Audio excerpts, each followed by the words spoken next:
ধনকে দেখলি তুই ননিস না, মনকে দেখলি নাই, বানাকে দেখলি মানাকে দেখলি, মনুকে দেখলি আবার বানাকে চিনলি নাই। ধন পাকে তোর মোর পর একটা ভুলভাল গাইছি, কি বলছি কি জানছি কিছু না গাইছি। গোটে ঘনে ঘনে ঘনে ঘনে খানি খনি খাট খেন খানি ঘনে ঘনে ঘনে ঘনে খেন নে নে জিমি ছে ছে ছে ঝিমি ছে ছে ছে রে ঝিমি ছে ঝিমি ছে ছে ছে রে ছে রে ছে রে ছে রে ছে। তোমরা না গানটার লিরিক্সে যাবে না, ঠিক আছে? সবাই তোমরা জানো আমি লিরিক্সের মামাসি এক করি মাঝে মধ্যে, তো দয়া করে গানের লিরিক্সে কেউ যেও না, ফিলিংসটা বোঝার চেষ্টা করো। সামা ফ্যালেন্স মানে ওই যে ওই পুষ্পার কথা মনে পড়ে গেল, যাই সেটা বড় কথা না। বড় কথা হচ্ছে এই যে ফিলিংসটা সামা তার প্রতি আসতে পারে, কিন্তু এই ফিলিংস যে যার তার প্রতি আসে সেইটা আমাদের ওয়াইটি না থাকলে বিশ্বাস করো জানতাম না। প্রচণ্ড গরম লাগছে, দাঁড়াও ফ্যানটা চালিয়ে নিই। কিন্তু ওয়াইটি প্রতি মুহূর্তে বুঝিয়ে দিয়েছে ফিলিংসটা শুধু স্বামী অবধি সীমিত রেখো না, ডিস্ট্রিবিউট করো, দাও সবাইকেই দাও। ধন বাবা, আমাদের এই ধনেরই অনেক বাবা গুরুত্ব বাবা, এরকম করতে নেই, বস তুই এখানে। হ্যাঁ, অ্যাকচুয়ালি ব্যাপারটা হয়েছে কি, এই আমরা না ওই ধনকে চিনলাম মনকে চিনলাম না, ওই মানে লজিকটায় যারা এই কথা গানটা বানিয়েছে আমি তাদেরকে বলবো বুলশিট। বিশ্বাস করুন, এখানে কিন্তু আমাদের ঝিমি চে চে চে ঝিমি চে, মানে এই যে আমাদের ঝিমি মানে এই যে ইয়ো মানে ইয়োগা টিচার যিনি ফ্রুট ফেশিয়াল করে, বুঝতে পারছি না। তো এই জিমি রানী কিন্তু রানী নকরানি, আচ্ছা এই তো এ কিন্তু এই ধনকে চিনেছে, মনকে চেনে নাই, বানাকে চেনে নাই, মানাকে চেনে নাই। ওদিকে কাল রাত্রিরে এই মনু সোনার একটা শর্টস ছেড়েছে, সত্যি খারাপ লাগছিল। দেখো, একটা সম্পর্ক মানুষ অনেক আশা ভরসা নিয়ে গড়ে, আর এক দু দিনের জন্য না, প্রায় 8 বছরের সম্পর্ক। এইরকমভাবে তার কাছ থেকে সমস্তটা মানে আত্মসাৎ করে নিয়ে হঠাৎ করে সেখান থেকে বেরিয়ে এসে একজনের কোলে গিয়ে উঠে বসে পড়লো। কি অদ্ভুত না? কি অদ্ভুত লাগে তোমরা ভাবো। এদের মান সম্মান বলে সত্যি কিছু আছে? এদের জন্য ছি চে ছি এইসব বলেও কোনো লাভ নেই, কারণ এদের মান সম্মান নেই। এই যে কথাতেই আছে না, যে যারা একটায় পোষাতে পারে না তাদের কাছে 10টা দিয়ে দিলেও তাদের পোষাবে না। যে কিনা ক্যামেরার পেছনে এই মনুসোনার সাথে আলোচনা করেছে, ওইটা বোদরের মতন, ওইটারে আবার চলে নাকি, শুধুমাত্র কাজে লাগাচ্ছি ইউটিউব চ্যানেল গ্রো করার জন্য, কিন্তু এখন পুরোপুরি তার কোলে উঠে বসার একটা মানসিকতা রেখে দিয়েছে। এদিকে বাপ ছেলে ভয় পেয়ে যাচ্ছে ভূতের, সত্যিই তো থোত মাখানা ভূতের মতনই তো, যেটা আমাদের ওই আরস ভাই দেখিয়েছে, সেটা দেখে তো সত্যি ভূতের কথাই মনে পড়ে। কিন্তু সেখানে দাঁড়িয়ে বাবা বাচ্চাকে বলছে পাগল, এরকম বলে নাকি?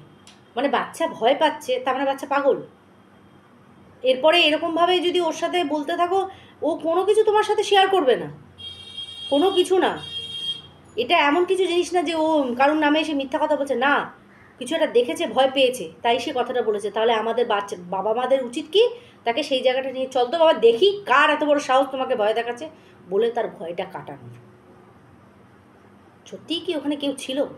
তাই বাচ্চাটা হয়তো অন্ধকারে ভয় পেয়ে গেছে।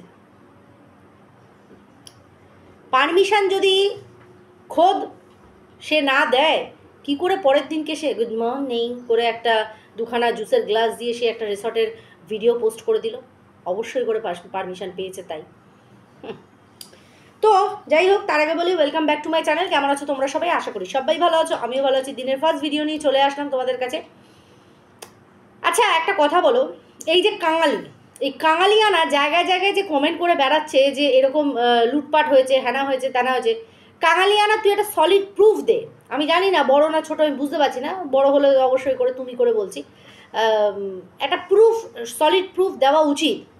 যে কোনো ক্রিয়েটারের কাছে গিয়ে একটা সলিড প্রুফ দেওয়া উচিত যে অ্যাকচুয়ালি এই জিনিসটা ঘটেছে। এত বড় স্টেটমেন্ট তুমি পাস করছো যে কারুর অ্যাকাউন্ট থেকে এতগুলো টাকা সে মেরে দিয়েছে আর সে চুপচাপ বসে আছে, তো সেটা তো ভাবনার বিষয় না? সেটা তো ভাবনার বিষয়। কারোর অ্যাকাউন্ট থেকে 2 লক্ষ টাকা যদি কেউ নিয়ে নিল, পটিয়ে পাটিয়ে হলো, আর সে আন্দাজ পাচ্ছে যে এই টাকাটা আমার না, সে অবশ্যই প্রশাসনের দায়িত্ব মানে সাহায্য নেবে, কিন্তু সেটা সে নেয়নি। তার মানে কি লজ্জায় বলতে পারছে না এরকম কিছু?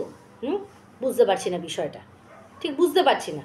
হঠাৎ করে এই জিনিসটা উঠে আসলো, মারামারির কথাটার সাথে আমি এগ্রি করছি এই কারণের জন্য, কারণ এই কথাটা শুভ এর আগে বলেছে যে এরা মারামারি করেছে, তার মানে ওটা বেশ অনেক দিন আগে বলেছে, আবার এখন কাঙালিয়ানা বলছে। তাহলে ভাবো, মানে মানুষ পয়সায় মানে এতটাই লোভ, যার নামে পেছনে তাকে বলদ যাতা বলে সে আখ্যায়িত করছে, অথচ আজকে তার সাথে এই রিসর্টে বসে জুসের গ্লাসে চুমুক মারছে। যাক ঠিক আছে, মানুষ কাঠ খাবে আর না হাঁকবে, আমার বাবার কি, তাই না? চিন্তাটা শুধুমাত্র বাচ্চাটার জন্যই হয়। তো চারিদিকে তো ওয়াইটিতে যা যা চলছে সেটা তো তোমরা দেখতেই পাচ্ছ, সেটা নিয়ে তো আলাদা করে বলার কিছু নেই। এই স্বামী স্ত্রীর ট্রায়াঙ্গেল, ফোর্থ অ্যাঙ্গেল, মানে শেষই হচ্ছে না, ফিফথ অ্যাঙ্গেল অবধি এসে গেছে। মানে বাচ্চা এসেছে, বাচ্চার মা এসেছে, মায়ের প্রেমিক এসেছে, আবার বাচ্চা এসছে, বাচ্চার বাবা এসেছে, বাবার প্রেমিকা এসেছে, প্রেমিকার বয়ফ্রেন্ড এসেছে। ভাবছো মানে কোথাও অবধি বিষয়টা জল গড়িয়েছে? ধিক্কার মানে এসে যাচ্ছে, বিশ্বাস করো। কিন্তু কন্টেন্ট ভাই করতে তো হবেই, এখানে তো আর খঞ্জনি বাজাতে বসিনি, তাই না? কিন্তু উল্টো দিকে মাকে মানে মাও মাও করা হচ্ছে। মানে আমাদের ওয়াইটি দাদাভাইয়ের বিষয়ে একটা খালি বক্তব্য আমি রেখে যাই, সে খুব মা করছে, যে মাকে খুব মানে একা করে দেওয়ার চেষ্টা করছে। একা কে করতে পারবে? তোমাদের মতন সাপোর্টাররা রয়েছে, একা আবার কি করে হবে? তুমি মানুষকে এত সুন্দর বোঝাতে পারো, আর তারপরে কি আর একা করা যায়? কখনো সম্ভব না সেটা। আর তার থেকেও বড় কথা, আরও হাসি পেয়েছে, কালকে লাইভে বলছে এবার যা জবরদস্ত কন্টেন্ট দেবো না, সব এখান থেকে ভরে ভরে কন্টেন্ট খাবে। কাউকে দেখছি না লাইভের ওই বিষয় নিয়ে কোনো কন্টেন্ট করে খাচ্ছে বা কিছু। যাই হোক, ঠিক আছে। কনফিডেন্স ওভার কনফিডেন্সের একটা সূক্ষ্ম লাইন, সেটা কোথাও মনে হয় দাদাভাইয়ের মস্তিষ্কের, ওয়াইটির দাদাভাইয়ের মস্তিষ্ক থেকে কোথাও না কোথাও লুপ্ত হয়ে গেছে। আসলে তেরে ফুড়ে নেমেছে তো, মাকে সাপোর্ট করছে এই কারণের জন্য, ঠিক আছে, কোনো অসুবিধা নেই। কিন্তু এই ফোকলার বিষয়টা কালকে তুলে ধরেছে, অনেকটা লেট করেছে, বাট হ্যাঁ বলেছে, অবশ্যই করে, ছিচকে চোর তো বটেই সে। তারপরে বলছে বিবাহিত নারীদের এইভাবে উস্কায় পস্কায়, মজা লাগছিল কালকে দাদাভাইয়ের মুখে এই কথাগুলো। ভাবছি একই মুখে কত কথা বলতে পারে, ভালো এরকম। সত্যিই তো আজকাল ওই পুরুষ মানুষগুলোর বিবাহিত নারীতেই বেশি আসক্ত হওয়ার মানে একটা প্রবণতা তাদের মধ্যে থাকে আর কি, দেখা যাচ্ছে আর কি, তাই না? ভালো। তার মধ্যে বলা হচ্ছে কি যে মা কিন্তু খুব স্ট্রং হয়ে গেছে, আর এ করা যাবে না। এক্স্যাক্টলি, একদম। কিছু মানুষকে এত তাদেরকে অপমানিত করা হয়, এতটাই তাদেরকে মানে কোণঠাসা করে দেওয়া হয় না, যখন ওই দেওয়ালে পিঠটা ঠেকে যায়, মানুষ কিন্তু সত্যিই সেই সময় শক্ত হয়ে যায়। মানে আর তার কিছু হারানোর বা কিছু তোমার কাছ থেকে শুনবে নতুন কিছু, সেটাতে ভয় পায় না। এইরকম ঘটনা ঘটেছে, ওয়াইটিতে আরও হয়েছে, হয়েছে। যাক ঠিক আছে, এইসব এখানে আলোচ্য বিষয় না। আলোচ্য বিষয় হচ্ছে আজকে গামলাকে ভিডিওতে বেশ খানিকটা ফ্রেশ লাগলো, বেশ ফ্রেশ লাগলো।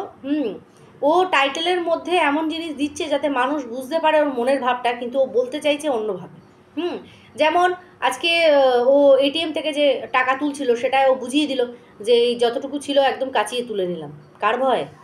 বাকিটাও মেরে দিতে পারে। অবশ্যই করে টাকার একটা ঘাপলা তো কোথাও না কোথাও হয়েছে, নাহলে টাকার বিষয়টাকেও ও হাওয়া দিচ্ছে আর এইভাবে বোঝাচ্ছে কন্ট্রোভার্সি একটা ছোড়ার মতন যে হ্যাঁ। আর ওর কিছু ভিউয়ার্সরাও কিন্তু ওখানে কমেন্ট করছে, টাকা পয়সার ক্ষেত্রে কিন্তু কাউকে বিশ্বাস করো না গামলা, একদম সব কিছুর বিশ্বাস করো, টাকা পয়সার বিশ্বাস তুমি কাউকে করো না, একদমই তাই।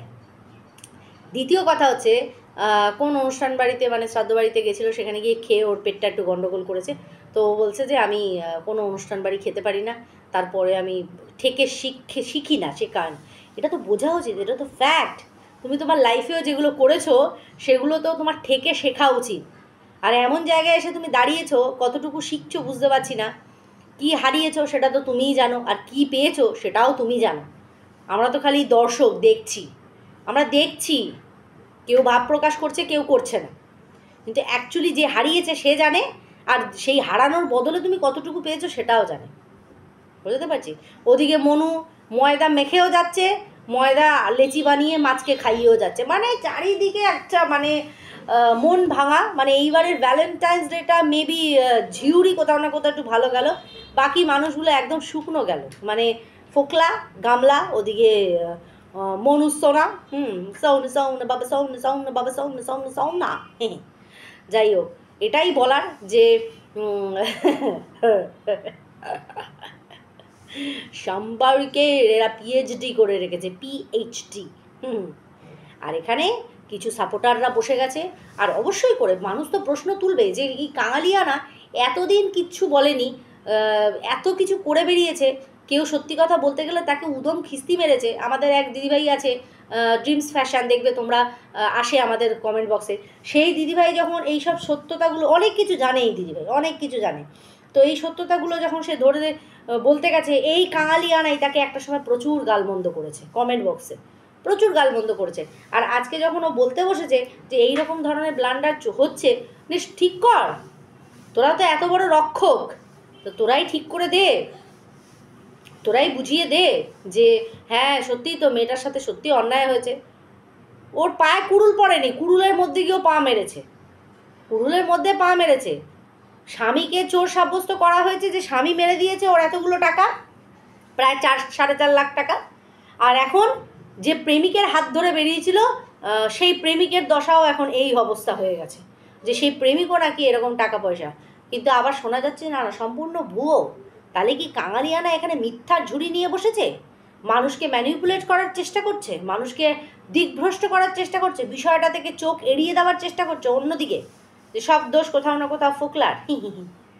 যাক, সময় অনেক কিছু ক্লিয়ার করে দিয়েছে, সময় আরও অনেক কিছু ক্লিয়ার করে দেবে। বেশি বক্তব্য এগুলোর ওপর আর রাখা সম্ভব না, কারণ তার থেকেও বড় কথা, আমার ভীষণ পরিমাণে আজকে রাগ হচ্ছে।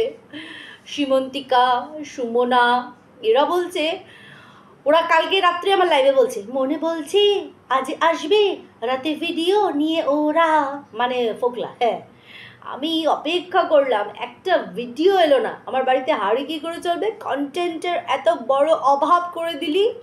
এখন এটা আমি যদি কাঁদতে বসি, সীমন্তিকা মানে কষ্টের চোটে এখন হা হা করে হেসে লুটোপুটি খাবে আমার কান্না দেখে। লাইক সিরিয়াসলি, হ্যাঁ আমি হা করে বসে রইলাম, তোরা বলে আজকে ভিডিও আসতেই পারে, আসতেই পারে, আসতেই পারে। একটা ভিডিও এলো না, কিসের ওপর ভিত্তি করে আমি ভিডিও করব বলো তো? হ্যাঁ ফকলু, আর ওদিকে বেশ কাউস মাউসে রণদীপ্ত বাবু, ইউ আর রং, সে কিন্তু বলেই যাচ্ছে ওই ভিউয়ার্সটা গামলার অ্যাড্রেস পেলো কী করে, হ্যাঁ টাকা কি সত্যি নিল? বা তোমরা যে যা বলো ভাই, রণদীপ্ত বাবুর নামে কোনো কথা শুনবো না ছাই। এটা কিন্তু আমাদের স্লোগান হচ্ছে আমাদের ফিশ কাউস মাসের, বুঝতে পেরেছো তো? এই স্লোগানে উনি বিশ্বাসী, উনি মনে করেন যে কখনো এইভাবে আমার রণদীপ্ত বাবু ইউ আর রং, কোনো সময় কিন্তু এইরকম ব্লান্ডার করতেই পারে না। আর ছোট্ট মা তো সোনার চুকরো একদম, তাই না? আশা করি ঠাকুরের কাছে মন ভরে প্রার্থনা করি আমাদের ফিশ কাউসা মাসির ঘরের বৌমার দরজা যেন এইরকম ধরনের মেয়ে আসে, মানে মাসি বুক দিয়ে আগলে রাখবে। মানে সেকেন্ড হ্যান্ড বলছি আমি, এরকম সেকেন্ড হ্যান্ড যারা নিজেদের লাইফটাকে হেল করে ছেড়ে দিয়েছে, স্বামী ছেড়ে বেরিয়ে যাওয়া, এইরকম যদি একটা সর্বগুণ সম্পন্না মহিলা থেকে থাকো, অবশ্যই করে কিন্তু আমাদের ফিশ কাউসা মাসি খুব ভালো শাশুড়িতে পরিণত হবে। না আমি গামলার কথা বলছি না, বলছি এই রকম ধরনের। হ্যাঁ, কারণ ভীষণ পরিমাণে ভালোবাসা দিচ্ছে। তার সঙ্গে যদি একটা বাচ্চা থাকে, ও মাই ডগ টাইপস একদম, মানে একদম একটা সাবুন কিনলে তার সাথে একটা টিকিয়া ফ্রি, বুঝতে পারছি, ভীষণ খুশি হবে। আর আমাদের ফিশ কাউসা মাসি কিন্তু মানে এই যে কী বলে, সোশ্যাল ওয়ার্কিংয়ে উনি ভীষণ বিশ্বাসী, আমি বুঝতে পেরেছি, ভীষণ পরিমাণে উনি সোশ্যাল ওয়ার্কিংয়ে বিশ্বাসী। উনি মনে করেন সর্বপ্রথম যে সোশ্যাল ওয়ার্কিংটা শুরু করব আমার ঘর থেকেই শুরু করব। যেমন বিধবা বিবাহর যে প্রচলনটা, সেখানে কিন্তু ঈশ্বরচন্দ্র বিদ্যাসাগর নিজের পুত্রর সাথে কিন্তু একজন বিধবাকে বিয়ে দিয়েছিলেন, খুব উচ্চমানের কাজ করেছিলেন, অনেক কিছু করে গেছেন আমাদের জন্য আজকে, যার জন্য নারীরা অনেক সুযোগ সুবিধা পেয়েছে। তো ফিশ কাউসা মাসি এরকম একটা উদ্বোধন করবে যে স্বামী খেদানো বা স্বামী থেকে পালিয়ে আসা এরকম পরপুরুষে আসক্ত এরকম নারী, যারা পরকীয়া পিএইচডি করা, এইরকম নারী যদি আমার ঘরে বৌমা হয়ে আসতে পারে তাহলে অবশ্যই করে খুশি হবে। আর তাকে বুক দিয়ে আগলে রাখবে আমাদের ফিশ কাউসা মাসি, ওয়াইটির নাম্বার 1 শাশুড়িতে পরিণত হবে। ইয়েস, একটা মিসাল ক্রিয়েট করবে, তোমরা মিলিয়ে নিও। ঠিক আছে, চলো বন্ধুরা, ভিডিওটা এখানেই এন্ড করছি। আশা করি বোঝাতে পেরেছি, আর আশা করি তোমরা তো ভাই একটা জিনিয়াস, হ্যাঁ সেই লেভেলের। চলো সবাই খুব ভালো থেকো, সুস্থ থেকো, আবার দেখা হচ্ছে নেক্সট একটা ভিডিওর সাথে। ততক্ষণের জন্য টাটা, বাই বাই, সায়োনারা।